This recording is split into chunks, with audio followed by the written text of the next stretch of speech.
శ్రీ గురుభ్యో నమః. సత్యమిదే ఛానల్కి స్వాగతం.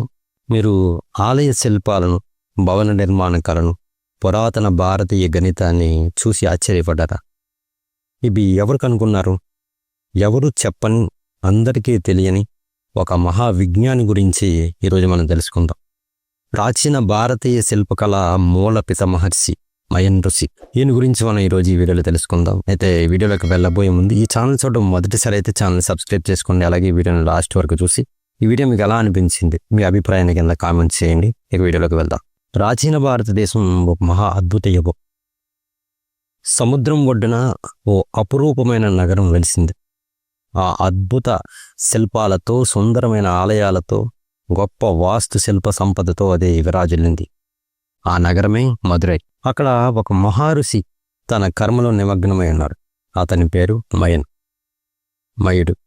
మహాజ్ఞాని, శిల్పకళా ప్రవీణుడు, వాస్తు శాస్త్రజ్ఞుడు, గణిత మహర్షి.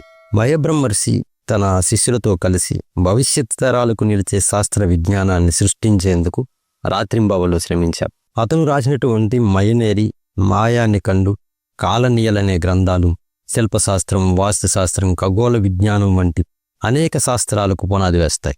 జ్ఞాన సముపార్జనకు ఒక గాథ. ఒకరోజు మయుడు తన 12 మంది శిష్యులతో కలిసి కల్పవృక్షం కింద కూర్చొని గణిత, శిల్ప, వాస్తు, ఖగోళ విజ్ఞానం బోధిస్తున్నాడు. అతని శిష్యుల్లో ఉన్నటువంటి ఒకరు ఆశ్చర్యంగా అడిగారు, గురుదేవా, మీరు చెప్పేటటువంటి ఈ సూత్రాలు ఈ భూమి మీద అంత అద్భుతమైనటువంటి నిర్మాణాలు ఎలా చేయగలవు అని అడిగారు. దానికి మయబ్రహ్మర్షి ఓ చిరునవ్వుతో శ్రీచక్రాన్ని గీసి తాను కనిపెట్టినటువంటి ఒక మహత్తర రహస్యాన్ని వెల్లడించాడు. ఈ విశ్వమంతా గణితంతోటే నడుస్తుంది. ప్రతి శిల్పం, ప్రతి ఆలయం, ప్రతి గుడి ఈ గణిత సూత్రాల ప్రకారమే నిర్మించాలి. అప్పుడు మాత్రమే వాటికి ఆ శక్తి అనేది ఉంటుంది అని ఆయన తెలియజేశారు. అతనే పైథాగరన్ సిద్ధాంతాన్ని ముందే ప్రతిపాదించినటువంటి గొప్ప ఋషి.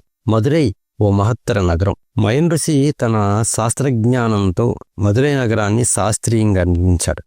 అది కేవలం ఒక నగరం కాదు, ఒక శాస్త్రీయ ప్రణాళికతో సృష్టించబడినటువంటి మహా ఆవిష్కరణ. అతనొక గొప్ప శిల్పకారుడు మాత్రమే కాదు, అతడు తిరుమూలార్ వంటి సిద్ధ పురుషులకు గురువుగా నిలిచాడు. మయన్ ఋషి ఒక తత్వం, ఒక తపస్సుడు. ఒకసారి అతని శిష్యుడు ఒకడు అడిగారు, గురుదేవా, మీరు నేర్పినటువంటి శాస్త్ర విజ్ఞానం ఎందుకు అందరికీ అందుబాటులో లేదు అని. దానికి ఆ మయబ్రహ్మర్షి స్నేహభావంతో నవ్వి అన్నాడు, జ్ఞానం సిద్ధంగా ఉంటుంది, కానీ అది గ్రహించగలిగిన వారికి మాత్రమే అది లభిస్తుంది. నేర్చుకోవడానికి కూడా మనసు తెరవాలి. మనకి తమిళ వ్యాకరణ సాహిత్యం యొక్క ప్రాముఖ్య గ్రంథమైనటువంటి తోల్కప్పియంలో మయన్ ఋషి గురించి ప్రస్తావించబడింది. ఈ గ్రంథం 2000 నుంచి 2500 సంవత్సరాల నాటిదని అనేక మంది పండితులు అంచనా. మరికొంతమంది అయితే ఇది మరింత పురాతనమైనదని కూడా వాదిస్తున్నారు. కల్పవృక్షం కింద మయన్ తన 12 మంది శిష్యులకు జ్ఞానాన్ని ప్రసాదించిన ఘట్టం ప్రాచీన గాథగా చెప్తారు. మన తెలుగు ప్రాంతంలో దక్షిణామూర్తి అంటే శివుని జ్ఞానమూర్తి అవతారంగా భావిస్తారు. కానీ తమిళనాట విశ్వకర్మ వంశీయులు దక్షిణామూర్తి అంటే మయన్ ఋషి అని నమ్ముతారు. ఈనాటికి తమిళ ప్రాంతంలో శాస్త్ర విద్యలు నేర్చుకునే ముందు మయ ఋషిని పూజించే ఆనవాయితీ ఉంది.